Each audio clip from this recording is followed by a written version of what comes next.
Hello everyone, and welcome to another episode of Daily Gwei Refuel, where we recap the latest news in the Ethereum ecosystem. I'm your host, Anthony Sassano, so it's the 27th of April, 2025.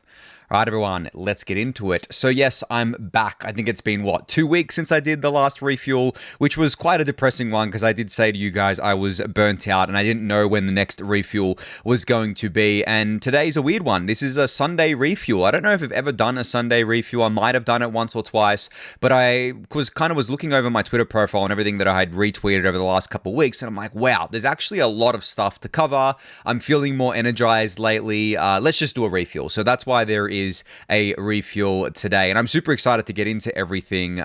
So yeah, I mean, I'm not going to bore you with the details of what I've done over the last 2 weeks. I've mostly just taken a break and played video games, to be honest. But let's jump into the news. So Pectra is coming really quickly, actually. May 7th. It's like, 10, 11 days away from today. That crept up really fast. And remember how I said to you guys on the refuels that these kind of 2 to 3 week quote-unquote delays absolutely mean nothing? Like, no one cares because it's really nothing. Like, Pectra is not a quote-unquote urgent upgrade that's going to, suddenly moon ETH to 10K or make Ethereum like 100 times more scalable or anything like that. These upgrades are incremental things. Even the major upgrades, you could say like the merge, for example, was an incremental thing towards that kind of full vision of Ethereum that we're all trying to build here.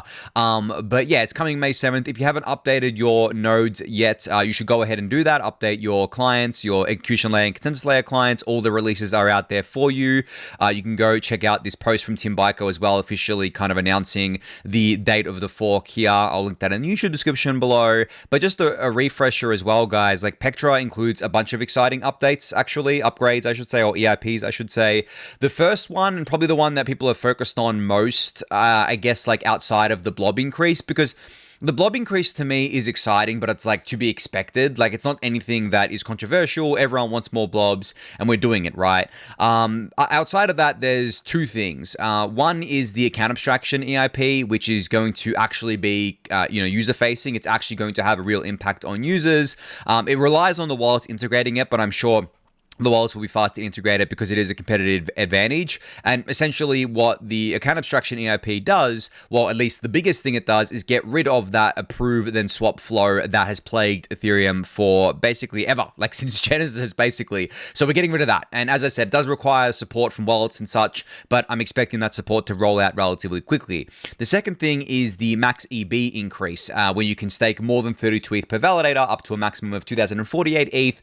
This is not direct user facing, but this is really good for solo stakers, home stakers, rocket pool node operators, and so on and so forth there. I'm super excited for it. I really want to roll all of my stake into a single validator, and then from there I can basically just, the network basically has the same economic security, but I've got a validator there, a single validator there, and then what I can do is auto compound my rewards, which is great because right now, obviously, every solo validator or every kind of like staking operation has to wait until they have another 32 ETH in order to spin up another validator and start earning rewards on it. So even if you have 31 ETH today, right? Say you've got 10 validators and then you've got another 31 ETH that you want to stake, you can't actually do that as a solo staker. Sure, you can go into a staking pool and so on and so forth, but as a solo staker, you actually have to wait to get the 32 ETH there. And I'm talking true solo staking. Obviously, there's other ways to solo stake these days, but true solo staking, you have to wait. So that's really cool for auto compounding. And it also takes a networking load off the network too. And I'm going to be really curious to see how many validators get consolidated down and so on and so forth. I do suspect there's going to be a little bit of FUD around this because people are a bit silly where they're going to look at the, validator count coming down and think that, oh my God, what happened? Why did Ethereum just lose like 100,000 validators? When, as you guys know and are well aware of by now, counting validators is irrelevant. We should be counting the individual node operators because one node operator can be responsible for many validators, and it basically gives the same amount of security from the node operator perspective. Obviously, the economic security perspective is different here, but just because we have 100,000 less validators because they were consolidated into other down to validators with 2048 ETH on them doesn't mean that that we have less security, doesn't mean that we have less node operators on the network. It's actually a positive. So I expect there to be some FUD around that, but it's pretty easy to dispel there. I hope the dashboards that show Ethereum staking related things make this clear for people. Otherwise, it's just going to be a really bad narrative that we're going to have to counter, which I guess is what we're experts in Ethereum land. It seems like every narrative is a bad narrative. But yeah, those are the three things there. the blob increased account abstraction and max EB. There are other EIPs as part of this upgrade as well, and you can read the full list here. I'll link this in the YouTube description below. But yeah, just reminder that Pectra is coming up really, really quickly here. So the latest AllCoreDevs call, I think there were two of these that I've missed, but I'm just going to go off the latest one here, where the discussion was had not around Pectra, obviously discussing Fusaka, and then even further than that with Glamsterdam. The main thing being discussed is not, I guess, like PIADAS, right? Because PIADAS is, again, relatively uncontroversial. People want it. Everyone wants it. You know, it's not something that's going to be like kicked out of an upgrade because of controversy, for example. It may be kicked out of an upgrade because maybe it's considered not ready for Fusaka, but that doesn't seem to be the case here. But what has really been taking up all core dev calls lately have been the discussions around EOF. Now, I've talked about EOF for a long time on the Refuel. I've said before that relatively neutral on it. I'm not for or against it. Sometimes I kind of like ebb and flow between for and against, depending on who I talk to. But I think based on the conversations over the last couple of days, especially if you've seen them on Twitter, I think at this point there is a very low chance EOF makes it into any upgrade. I feel like it's kind of dead in the water. And I know that there are people that have different opinions on this and think that, well, you know, it's been in development for so long, we shouldn't just discard it because of such and such reason, we should just include it. It's relatively low risk, which I guess other people argue that it's not relatively low risk, but it's there, it's done, we should just put it live. But the problem is not, I think, around risk and not around like security for the network and not around, you know, the work's already done. The problem is that, yes, the work's already done on the protocol side, but then to actually take advantage of EOF, the app developers and the smart contract developers have to build with it.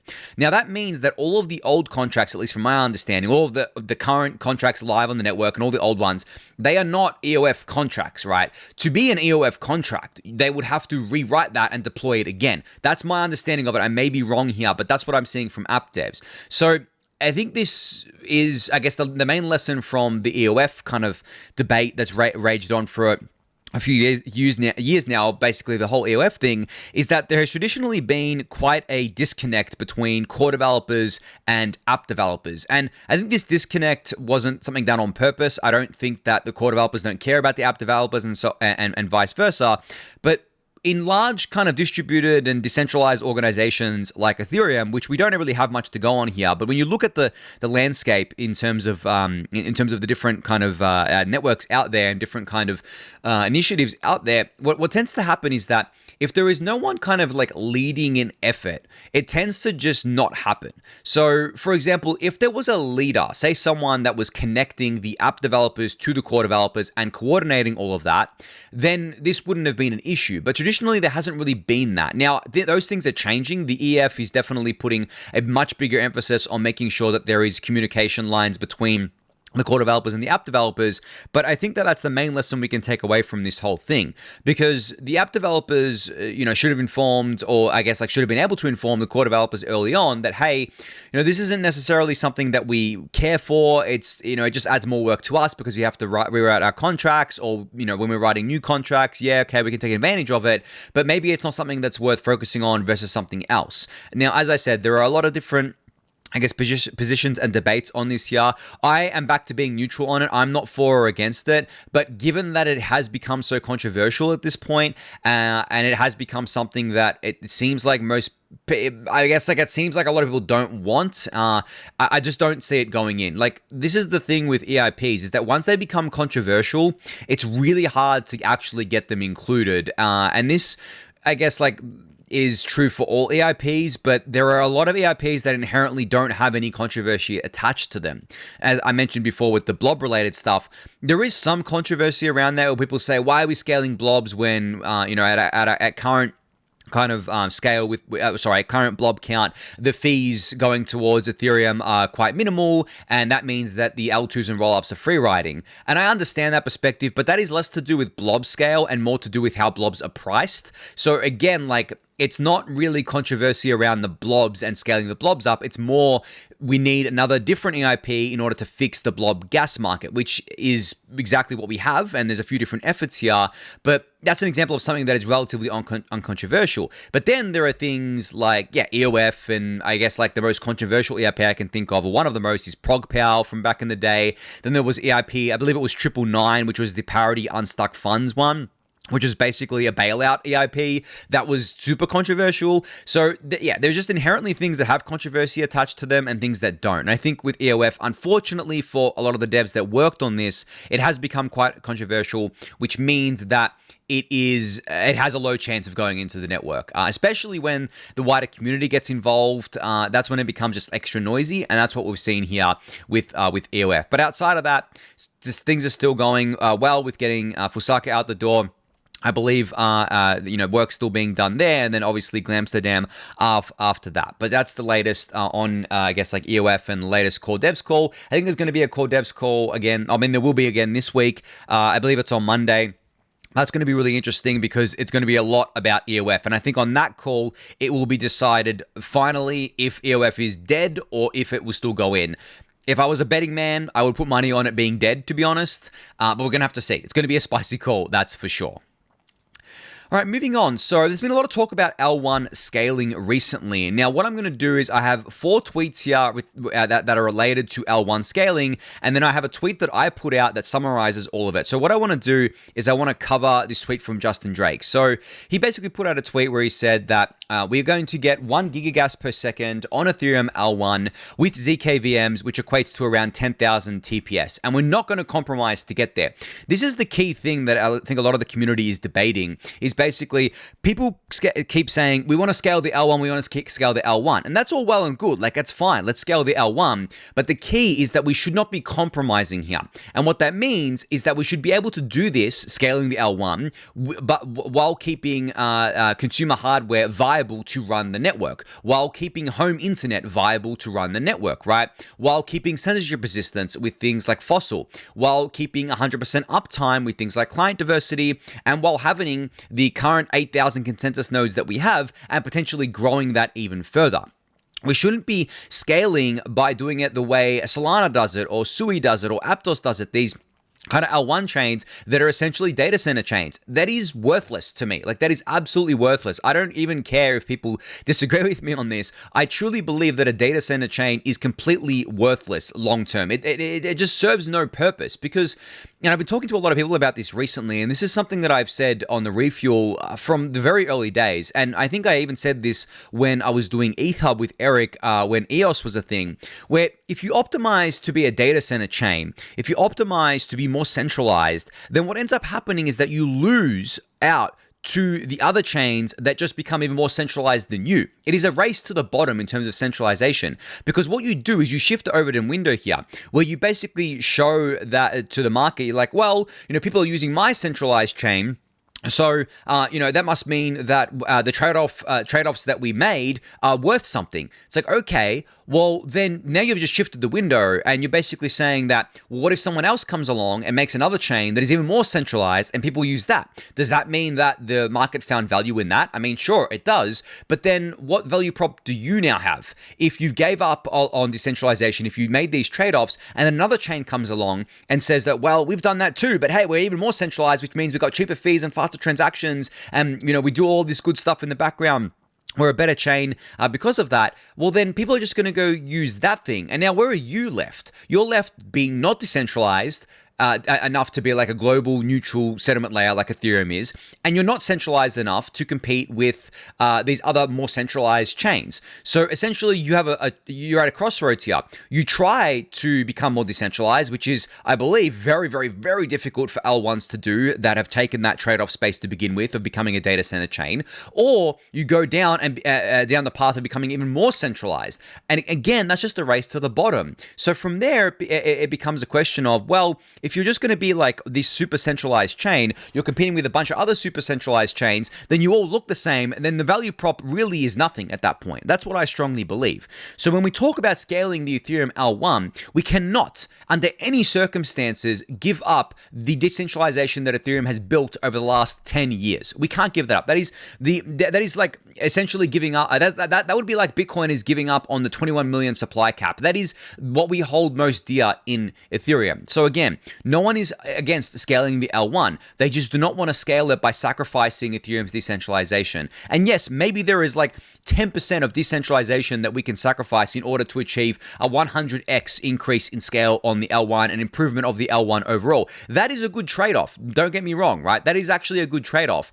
But I don't think there's actually a world where that exists. I think that we can keep making Ethereum more decentralized with other things, like with better staking mechanisms, easier ways to run full nodes, easier ways to connect to the network via light clients, and so on and so forth, while also scaling up to what Justin outlines here of this kind of gigagas era, right? This 10,000 TPS on Ethereum L1. And this is just the L1, mind you. This isn't including the L2s. But of course, we are scaling the L1 for the L2s as well. So with all these discussions, I think what should be baked into any of the, discussions around scaling the L1 is that we do it without compromise. So really, the tagline should be scale the L1 without compromising Ethereum's decentralization. Like, I know it's a bit longer than just, saying just scale the L1, but it is a clearer tagline. And if you're saying just scale the L1, then it should be assumed that you're saying the latter part as well, that we're not going to compromise on Ethereum's decentralization here. So that's the first tweet there from Justin Drake. Now, getting to some more, raw numbers here. So there was a new performance DevNet, or performance net, spun up by the Nethermind team, I believe, with a bunch of execution layer and consensus layer clients, where they're essentially trying to push these clients to their limit in terms of what gas limit they can actually handle. Now, it turns out they can handle a really, really high gas limit. You can see here that the gas limits that's being supported by the performance net is currently 80 to 280 times that of Ethereum L1 mainnet. And this is actual real data, guys. This is not fudge data. This is real data. But I'm going to put the brakes on here for a sec, because while this is real data, it is not the same or equivalent data to what you get on Ethereum mainnet for two major reasons. One, this is not a hostile environment at all. This is a very controlled environment. It does not have to deal with anything. You know exactly what machines you're using. You know exactly what bandwidth you're getting. You know exactly who's running them, so on and so forth. Not a hostile environment, not a real world environment at all. And two, I mentioned that in one, but bandwidth. Bandwidth is the bottleneck here, guys. Like, the home internet connections are the bottleneck here. Because as I mentioned earlier, when Ethereum is not a data center chain, we can't just say, oh, well, everyone has to have a 10 gigabits per second connection, right? No, that's not how it is. We are setting the kind of minimums and recommendeds for the Ethereum network, but they're nowhere near that amount. So bandwidth is always going to be the main constraint for Ethereum L1, or maybe not always, but it is going to be for the foreseeable future here until we maybe ZKify the L1 here. So I would take these numbers with a grain of salt in terms of real world performance. But what you can do is you can kind of make like a naive calculation here and say, okay, well, if in a controlled environment we get like an 80 to 200x increase in a safe increase in the gas limit in a controlled environment with the clients as they currently are, then can we get like a 10x increase on mainnet? So can we shoot the gas limit from the current 36 million to potentially 300 to 360 million gas limit? And it turns out from the discussions that I've had and from the other stuff that I've looked into, we can do that. It's going to be incremental. We're not going to do a 10x increase at once. That would be very dangerous and stupid to do that. But it's going to be incremental. But it turns out that we most likely could safely increase the gas limit by that amount there, which would be obviously really awesome for the network. And that is not the end of it. We can keep going from there. But yeah, I just wanted to highlight that while this is real data, it needs to be taken with a grain of salt. There's nuance here. You can't just say, okay, well, let's increase the gas limit by 100x. It's not how it works, unfortunately. I wish it worked like that, guys, but it is not how it works there. But you can check out that data for yourself. I'll link it in the YouTube description below for you to do so there. Second up here is related to that from Ben Adams, who works on Nethermind. You can see that there is a website you can go to called terragas.wtf, which is a website to have like a dashboard for live gas limit testing. Now, I believe this is just Nethermind. Just an effort from Nethermind here. It is connecting to other clients, but this is really showing what's going on from the Nethermind client here.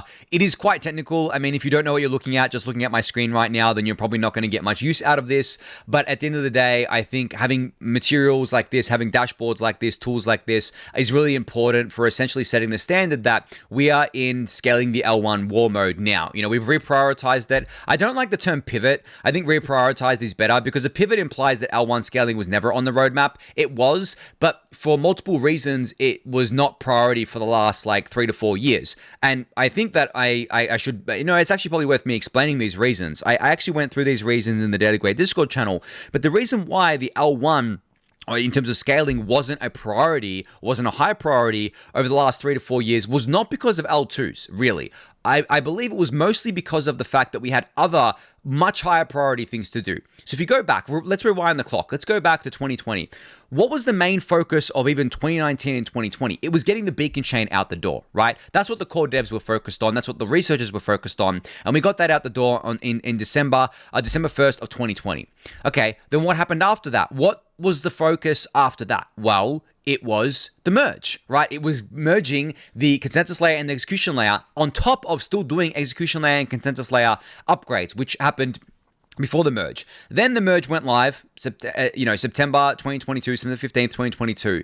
But then what was the focus after that, right? Or what was the focus, I guess, during that period of time as well? Because this actually happened during the period, I should mention EIP 1559 first, right? This actually happened during the merge, before the merge happened. But essentially, yeah. We had EIP 1559 go live as well, which is another big undertaking there. So the merge, and then after that, what did the focus shift to? Well, staking withdrawals, right? That was really, really important. We need to get that out the door. And then from there, the focus shifted to blobs, right? We got that out the door. And then from there, the focus has now shifted to L1 scaling, as on top of all the other stuff that we were doing as well, with blobs and PeerDAOs and stuff like that. So I really struggle to call this a pivot. And I think that people are saying that not saying it's a pivot is like gaslighting. I just wrong, I believe, because to me, the term pivot implies, as I mentioned, that it is a complete change in strategy. It's like essentially going, well, we're going to, throw away all the work we did here because we think it's a bad strategy, we think it's a bad product, and we're going to pivot and doing this new strategy and this new product. No.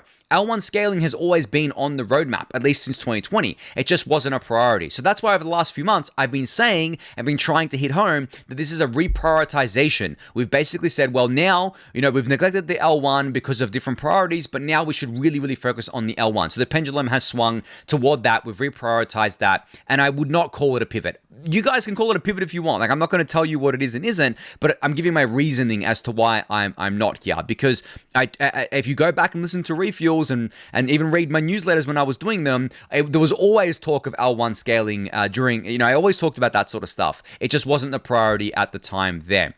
So yeah, anyway, you can go check this out. Link in the YouTube description below. Last thing, I just wanted to highlight this tweet from Josh Rudolph where he said, what's the near-term roadmap for scaling the L1? What are we actually doing beyond gas limits increases? Well, we're doing one slot delayed execution, block level access list and state diffs, network level erasure coding, history expiry, gas repricings, and multi-dimensional gas and separate gas type for call data. All in the works, all have been in the works for a while. Again, this is nothing new, guys. It's been in the works for a while. We have actually been doing L1 scaling things during that kind of 3 to 4 year period. It's just that now it's at the forefront. Basically, we've reprioritized it, reprioritized talking about it as well, and now we're essentially, much more focused on it. So yeah, those are all the kind of L1 scaling and improvement related updates there. Now, I did put out a tweet just earlier where essentially I've been hearing, and you guys have been reading a lot about, why we want to scale the L1. I've basically been talking a lot about it on the Refuel over the last, year. I've been talking about it the last few minutes, right? Why we're actually scaling the L1. Oh, sorry, how we're actually scaling the L1. But not many people actually stop and think of why. And I'm not talking about the obvious reason of cheaper fees, more capacity at L1. that is obviously table stakes, right? Like everyone knows that scaling equates to cheaper fees and faster transaction, and more capacity. That's essentially what the baked-in definition is for the vast majority of people here. But I actually think that is nowhere near the most important reason to scale the L1. There are other reasons as well, and then these aren't the most important either, but I will get to the most important. There is better interoperability for rollups and layer 2s if we scale the L1. Again, that's just obvious to me, but hey, maybe it's not obvious to everyone, so I figured it was worth highlighting here. Outside of scaling the L1, we're also improving the L1 in kind of like conjunction with this here, with things like single slot finality or 3-slot finality, which means we're going to go from like a 13-minute finality time to a 12-second finality time. That is a massive upgrade here, guys. Or if we do SSF with a 4-second slot times, then we'll have 4-second finality here. So there's that. There's a potentially stronger ETH burn because obviously as we scale up more capacity on L1, you have more transactions, more ETH is burned in theory. That's why I said potentially here, because it relies on the demand side and we can never really project that out. We just basically have to make a kind of educated guess. A more ZK friendly L1 with a lot of the ZK improvements coming to L1, which I'm going to talk about in a sec as well. And things like friendlier solo and home staking and more reasons from there. But I then went on to tweet and say that I think that the most important reason to improve the L1 and to scale the L1 is to make Ethereum L1 attractive to natively issue assets and tokens on again. Now, why this is important is, there's a couple of reasons here, but the biggest reason is that we know that with the L2s, with the rollups, in a properly constructed L2 and rollup, you have an escape hatch, right? You have an exit kind of function to L1 if the L2 was to go offline. That is really one of the core properties of an L2 and why we like the L2-centric or the rollup-centric roadmap here. But this breaks down when the assets are not issued on the L1. So, for example, let's say you bridge ETH from ETH L1 to Base or to Arbitrum 1. And let's say those networks were to go offline and they don't come back online and you really want to get your ETH out. You're like, well, my ETH is stuck in these networks. I can't do anything with them at the L2. Right now, the sequencer's offline, the validator's offline, whatever it is, it's just offline. Well, you use the escape hatch at the L1, you submit a transaction there, and you can get your funds back. You can get your ETH back, right? But this doesn't apply to every asset. If you have, say, a token that you're holding on the L2 that was natively issued on the L2, so it wasn't issued on the L1, then you cannot exit that asset to the L1. That asset is actually stuck now. And that's because it was natively issued on the L2. Now, of course, there are exceptions to this. There are certain assets that can have, or that can and maybe already have fallback mechanisms to the L1, but this is very messy. It is very social as well. It's not something that can be automated. It requires like social coordination, which, as I said, is very messy. And it is very rare to see this in the wild.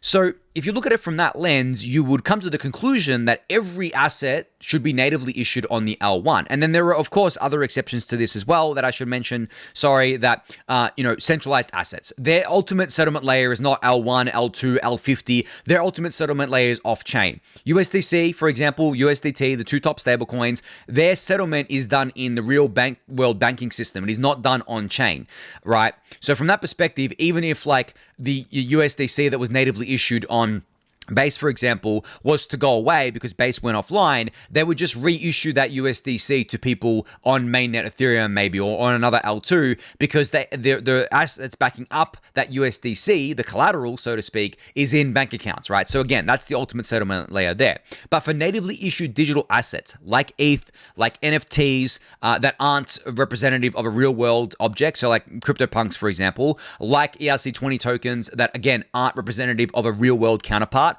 like any kind of, I guess, project token that you have within the ecosystem, Uni, Aave, Link, so on and so forth, right? Those things need to be issued on the L1. Otherwise, if they're only natively issued on the L2, they can't be escape hashed to the L1. Defeats the whole purpose here.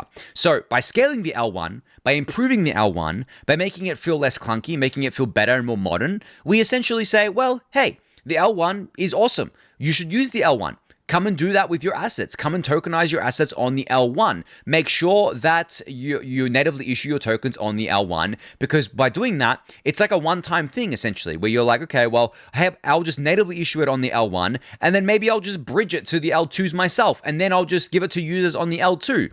Now, the users get their token on the L2, while also getting the guarantee of being able to escape hatch out to the L1 with their assets because they're natively issued on L1, and then that really strengthens Ethereum's hub-like property, because we can think of the Ethereum kind of universe as like a hub and spoke model, right? Where Ethereum L1 is the hub, the spokes are the L2s and the L3s and everything else surrounding it that has bridges in between. And the thing is that for Ethereum to be a good hub, the L1 needs to be good. The L1 needs to be strong. It needs to be somewhere people want to issue assets on. So I think that is the most important reason to scale and improve the L1, the assets, because the assets are what give the chain value at the end of the day. And for ETH, it's already natively done because ETH can only be issued by Ethereum L1. But for every other asset, right, there needs to be a conscious decision from the asset issuer to do it on the L1 or to do it on an L2. And the L2 even gets more complicated when you say, well, if it's natively issued on base, that means it's a base asset. It is not an L2 asset, right? It's not an Arbitrum 1 asset. It is a base asset. Whereas if it's on the L1, then all of the L2s get to inherit that, essentially, where they're basically like, well, this asset is bridged in from the L1. I have guarantees that the asset, is ultimately settled on the L1. So it basically has equivalence across the L2s. But the L2s, it depends on the L2, right? Because it depends if the L2 has an escape window. Because if the L2 doesn't have an escape hatch or an escape window and it goes offline, well, then it's stuck no matter where it's issued. But when it does have that, which is the L2s that people should be using, the stage 1 and stage 2s, right? Then from that perspective, you have the ultimate settlement guarantee of Ethereum L1, which is the entire point of the rollup centric model. At least that's my view there. So that would be, even if you don't care about any other reasons, that should be reason enough to improve and scale the L1 there. So I did mention I wanted to talk about the ZK kind of, I guess, like direction that Ethereum has been taking for a while and how that relates to L1. So Vitalik kicked up a storm the other day because he posted on the Ethereum Magicians forum a post about the long-term L1 execution environment. Like, what's it going to look like? What are we going to replace the EVM with? And he proposed replacing it with something called RISC-V, which is a ZK VM architecture like SP1 from Succinct. And I think there's a bunch of other teams working on this. They're working on different ZK VMs, but essentially Vitalik was saying, let's replace the EVM with something ZK-like. Now, what's funny is that people think this is new, or people think this is something that like Vitalik just posted about, but Refuel listeners and you guys like that have been listening for a while will know this has been a discussion for years at this point, like ZK-ifying the EVM, ZK-ifying L1 Ethereum. This is not anything new. But of course, when Vitalik posts about it and then people kind of latch onto it and start promoting it, everyone seems to think it's something new. But essentially, the main benefit of this, or at least the main benefit that a lot of people see, is that would be able to scale the L1 by a massive increase. Like, essentially, orders of magnitude, as Uma Roy says here. And obviously there's other bottlenecks along the way, but assuming those have been optimized, as Uma says here, then yeah, turning, I guess, like Ethereum into a full ZK chain by replacing the EVM with a ZK VM would allow us to maybe do that gas limit increase of 100x or even more than that, right? It depends on a bunch of different factors here, but it is definitely something that should be considered and something that I see happening eventually. But I want to stress here, this is long-term, guys. Like, long-term means potentially 5 years from now. It is not something that's going to happen anytime soon. So while this is really cool, and while I'm glad discussions exist around this, and while I'm glad a lot of teams are working on this, we shouldn't lose sight of the fact that it is not something that's going to happen overnight. There's still a long road to get there. And yes, it may be the Holy Grail. And I think I've talked about this sort of stuff being the Holy Grail before, but it is something that may not come for a while. So just wanted to set expectations there. Now, related to this, there was the first, I guess, like call from the Ethproofs team, the first ZK call from where a bunch of different teams got on here and discussed ZK VMs. So you can see just how many teams are actually working on this right now. Now, of course, there's obviously going to be some drama around this because each team is going to think that their ZK VM is the best. They're going to want to get their technology implemented into Ethereum eventually. But what I do think is going to happen is that the best technology is not going to be the one that necessarily wins. It's probably going to be more the one that has like a holistic approach in terms of like security, reliability, in terms of longevity, in terms of something that is more credibly neutral than commercialized. I think that will be the one that makes it in. But regardless, I think the fact that there's just so many teams working on this means that we could potentially do this sooner than 5 years, honestly. Like it depends on a bunch of different things, obviously, here. But yeah, we'll have to see how that goes there. But if you do want to keep up with all of this, you can go to Ethproofs on Twitter here and follow their Twitter account. Porter here as well. He's really great to follow. He works at ZK Sync, at Matter Labs on ZK Sync, and he knows a lot about this stuff. So definitely go give those accounts a follow. But I will keep you guys updated on this as well. Again, long-term thing. You're probably going to hear me talking about this in another 3 years' time. And yes, spoiler alert, I still do plan to do the refuel in 3 years' time. Just, don't know the cadence. Maybe I'm only doing it once a month in 3 years' time. We'll see. But yeah, you should go check those out. I'll link them in the YouTube description below for you to do so. All right, changing gears a little bit off of all of the protocol level, L1 level stuff. Honey Abu has updated his EthereumAdoption.com website here. So it looks a lot better, actually. It's not just a list of projects building on top of Ethereum. It is a nice little dashboard. Here you can see at the top here with various different stats around how many real-world assets are issued in the Ethereum ecosystem, stable coins, total value locked, so on and so forth. And you can see they've also added logos here of different companies building on Ethereum or building within the Ethereum ecosystem, such as BlackRock, Visa, Fidelity, so on and so forth, explaining what Ethereum L1 and L2 is and how they fit in with each other, so on and so forth. And then on the left-hand side here, you can navigate and dive deeper into different dashboards that reflect different things, like what does the real-world asset ecosystem look like on Ethereum right now, on Ethereum mainnet, on different chains here? What does the stablecoin ecosystem look like? And, who's building on Ethereum? And you can go on this and see, like, what companies and what projects are being built on Ethereum. There's a lot, guys, and it's all dated, so you can go and check from earliest to latest, but this is really, really cool. So yeah, go check out this website. I'll link it in the YouTube description below for you to do so there. Moving on to another website I wanted to highlight, which is this strategic ETH Reserve.xyz website. Now, this is from fabda.eth here, which you should actually go follow them on Twitter. They're one of the new Ethereum warriors that I have been loving seeing come up on Twitter recently. But they've created this strategic ETH Reserve website in order to track where ETH is in different companies, institutions, foundations, balance sheets. Now, it currently stands that there is 17 participants, active participants in this, that have a total of 551,000 ETH in the strategic ETH reserve. Now, the Ethereum Foundation has 250,000 ETH, so they're about almost half of that right now. So if we exclude them, we can actually see a bunch of the other different, DAOs and foundations and companies, such as the Golem Foundation, which has 100,000 ETH. The US government has 53,000 ETH, which I believe came from seizures. They did not buy any ETH directly. Lido has 38,000, ENS 34,000, and so on and so forth, right? So the whole idea behind this, obviously, is to act as like a billboard for these ETH treasuries and essentially encourage more organizations around the world to put ETH on their balance sheet and to become part of the strategic ETH reserve, which I think is just going to keep growing over time. I know that obviously the ETH price action has been not great over the last few months, and then sentiment has really been in the shitter, for lack of a better term, for a lot of people. But I do think that going forward, there has been a huge shift in sentiment around it. I do think that ETH is very undervalued at this point. I'm going to just straight out say that. I think that ETH, especially compared to Bitcoin, is very undervalued. I think that the strategic direction that Ethereum is taking over the next 5 years is the complete and total right one. It is not a pivot. It's literally the same roadmap that we've been on for a while now, but there has been changes within various organizations such as the EF to accelerate that timeline. And there is definitely a huge renewed energy around Ethereum right now, and I do think that with teams like Etherealize and others that are pushing forward on the institutional front, pushing forward on the TradFi front, we're going to see a huge resurgence in Ethereum mindshare and Ethereum usage and demand for ETH, the asset. So this is me calling the bottom on ETH, guys. Like, I'm not going to tell you guys to go out there and buy ETH, but it really does feel like it's the bottom in terms of, ETH price and ETH sentiment, both on the USD pairs, but also the ratios. I know a lot of people pay attention to ETH BTC.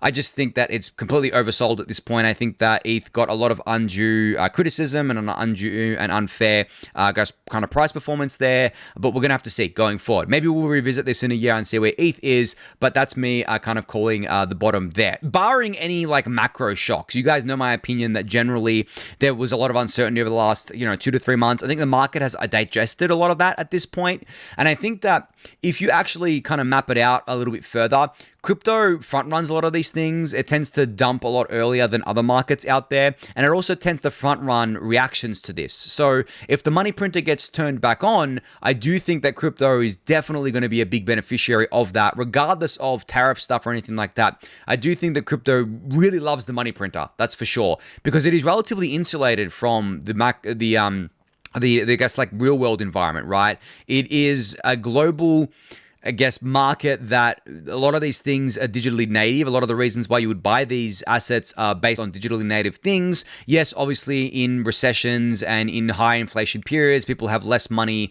to essentially invest with, and they're more protective of it. But at the earlier stages of money printing and quantitative easing, it's definitely beneficial for crypto, at least what history has shown us. So yeah, we'll have to see going forward what that looks like, but I do think we're going to see more and more of demand for ETH ramping up as time goes on.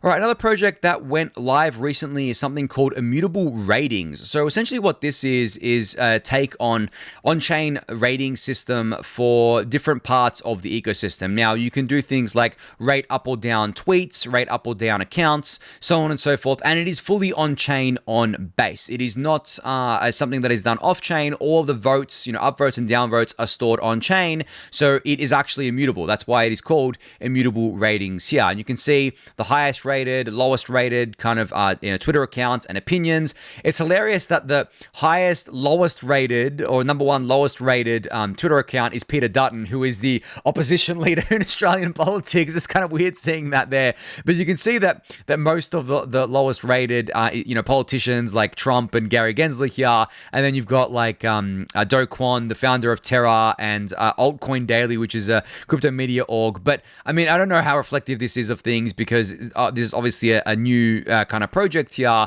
But yeah, you can see things like trending, newly added. You can go to your feed here and kind of connect your account like I've done here with Sassel.eth and be able to see different things here and upvote down things, go to the leaderboard, check it out, so on and so forth. I think the whole idea behind this effort is to essentially make it so that you can have like a crowdsourced rating system that is actually immutable, and that isn't subject to manipulation from the people running the service or manipulation from kind of bots. And that's one thing that they're going to be putting more work into, because I actually spoke to the team behind this and gave them some feedback on this. Right now, if you click in and kind of vote, you have to pay to upvote or downvote. It's a very small fee, but that's done as a Sybil resistant mechanism. But then I said to the team, I'm just like, well, that's cool and all, but if it has to be cheap enough for users to want to pay the fee. So I think it's like 10 cents right now, but then that's not really very Sybil resistant, because say this kind of thing blows up and you want to, you as a kind of like project, or you issuing a token, you want to manipulate public opinion, well then you would be spending a lot of money to do that. But that'd be fine, because if you're trying to pump a token, then you're just basically spending that money to pump the token, and then you're selling the token and making back the money plus profit there. We already see this happen on platforms like Kaido, where there's kind of gaming of that going on there, and it's hard to do real Sybil resistance here. So I did suggest to the team that instead of doing like a monetary barrier, there should be a reputation barrier here, where you connect your accounts like you did in Gitcoin, where you basically get a score that's determined by the reputation of your other accounts. So for example, Twitter, GitHub, Farcaster, stuff like that, right? Your Ethereum address, and then you can build up a reputation and build up a social score. And then for you, maybe it's like free to upvote and downvote things, but then for newer accounts, it's really expensive. It could potentially be on a bonding curve where it gets cheaper and cheaper and hits free once you reach a certain reputation threshold here. Now, of course, these things can still be gamed, because the people wanting to game it can just pay people out of band and buy off their votes and stuff like that. But for that, you can't really, I guess, do much besides penalizing. So if you see someone that's obviously being paid off to vote up or down things, then you could potentially penalize them, but that becomes a messy thing as well. But regardless of any of that, I still think it's a really cool effort. I still think it's something really cool that is outside of the DeFi realm of things. I've been talking a lot about this on Twitter recently and in the Daily Gwei Discord channel, about the fact that I think, we need more non-DeFi stuff, even though DeFi is the biggest thing. So this is me just promoting one of those things here. So you can go check this out. I'll link it in the YouTube description below for you to do so. All right, last up here. So David Hoffman put out an article on Bankless called Ethereum's Strategic Pivot. And this was all about how Ethereum has shifted priorities over the last few months around various different things. And he has a nice little table here that goes through each of these things. And I did want to go through some of these and give my take on it. But firstly, I wanted to shout out David for being really active in the Daily Gwei Discord channel recently.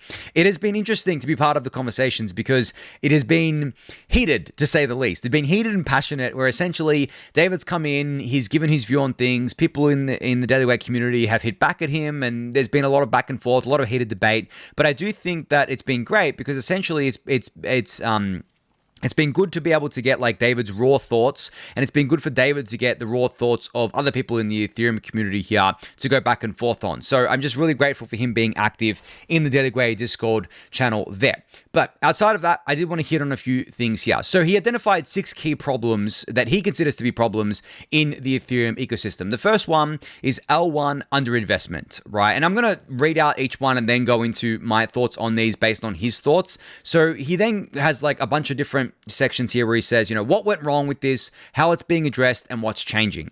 So what he believes what went wrong with L1 underinvestment is that the L1 was under-prioritized in favor of a far future roll-up vision. I will agree with the former and disagree with the latter here.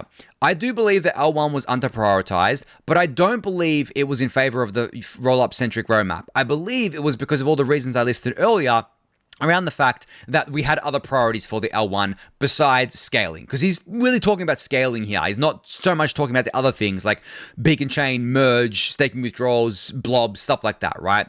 So he goes, how it's being addressed right now. We have a reprioritization of the L1, right? We're being more aggressive with it. We want to do a 10 times gas limit increase. We want to do other upgrades to the L1, and that's what's changed. The L1 is back in focus. So I would mostly agree with this. I just disagree with the premise that we didn't prioritize L1 mainly because of the roll-up roadmap. I do think it's because of the other reasons I outlined. Secondly, there's been a product mindset deficiency in the Ethereum kind of ecosystem. That's what David says here. That's one of the problems he identifies. What went wrong? We built for ideals, not users, ignored user experience, apps, and builders. I think that there's I think I broadly agree with this, but at the same time disagree with some of it. So I do believe that, in Ethereum, we have a tendency to prioritize ideals and ideology over more pragmatic solutions. And that's simply because of the fact that that's how Ethereum culture was formed over the years.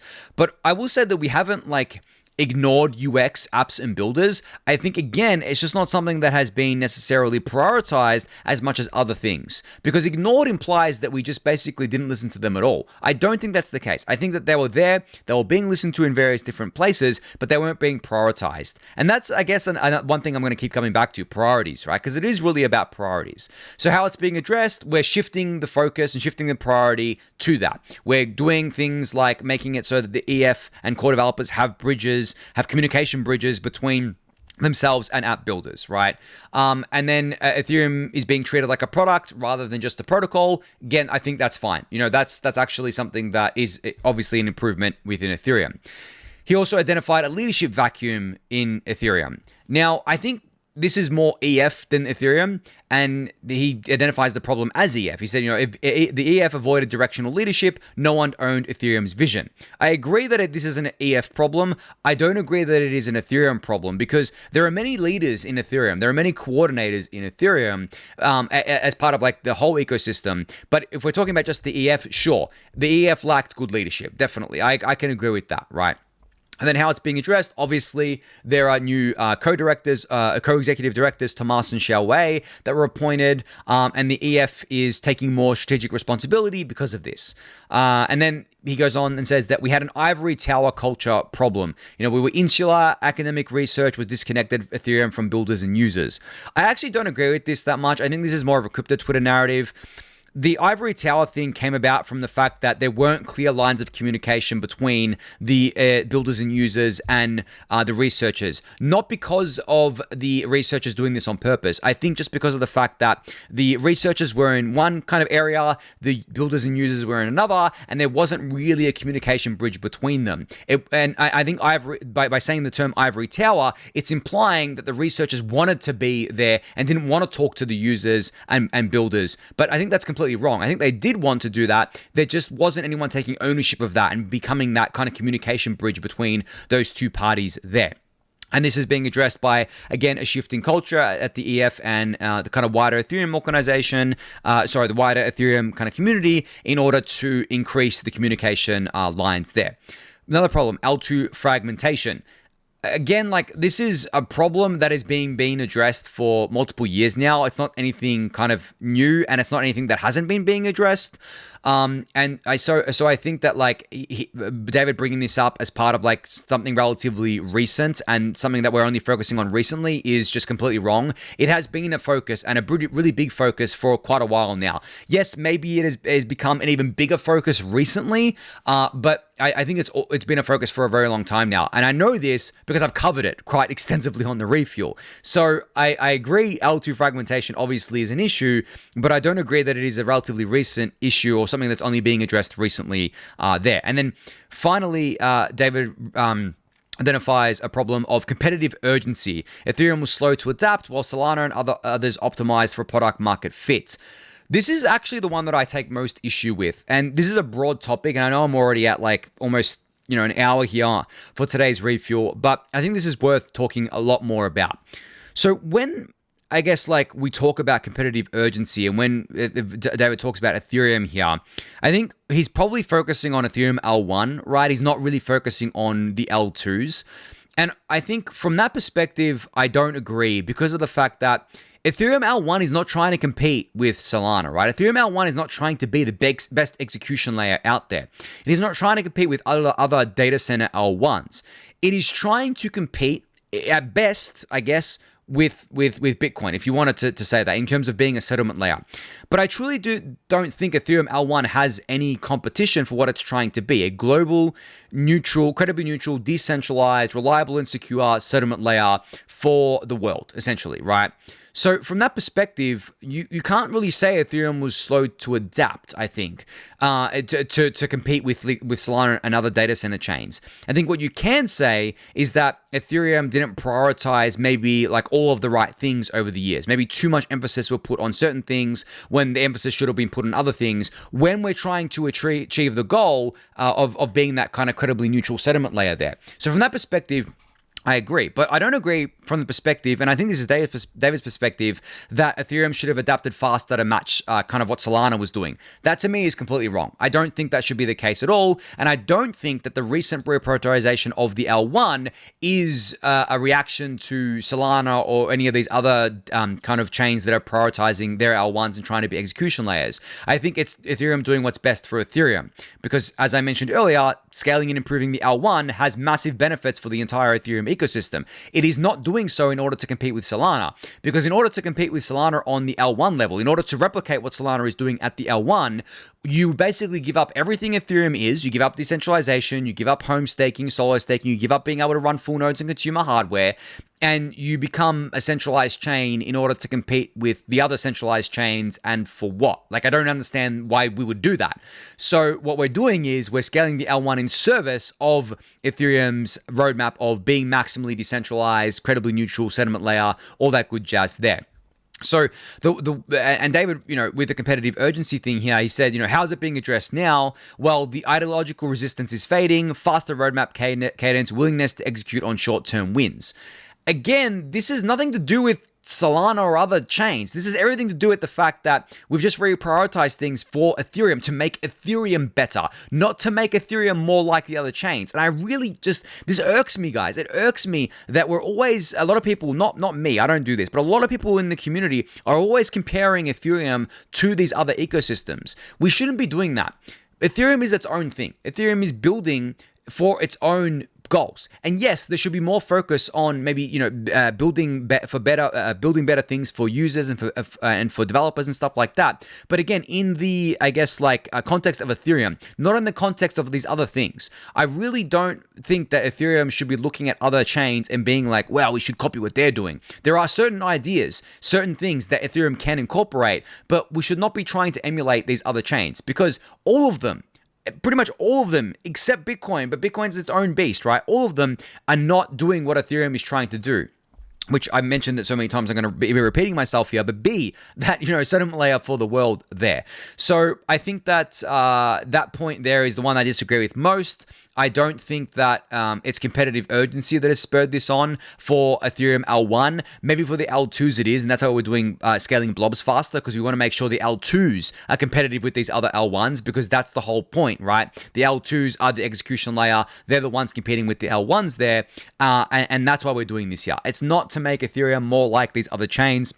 It's to make Ethereum better. It's to make the L2s more competitive with these other chains, because that's how we're competing with them there. And that has been the roadmap, so excuse my language there, but it has been the roadmap for a very long time, since at least 2020. This is not new. This is not something that has only happened because the ETH price went down. I get really frustrated about that. And that, I think, is going to be the end of today's episode, because I'm ending it there before I keep ranting. But yeah, I hope you enjoyed the long episode for today. Again, don't know when I'll be back. Hopefully it won't be another 2 weeks. I'm feeling re-energized myself lately, feeling ready to do more refuels more regularly, but do enjoy I do hope you enjoyed that episode there. So thank you everyone for listening and watching. Be sure to subscribe to the channel if you haven't yet. Give it a thumbs up, subscribe to the newsletter, join the Discord channel, and I'll catch you all next time. Thanks everyone.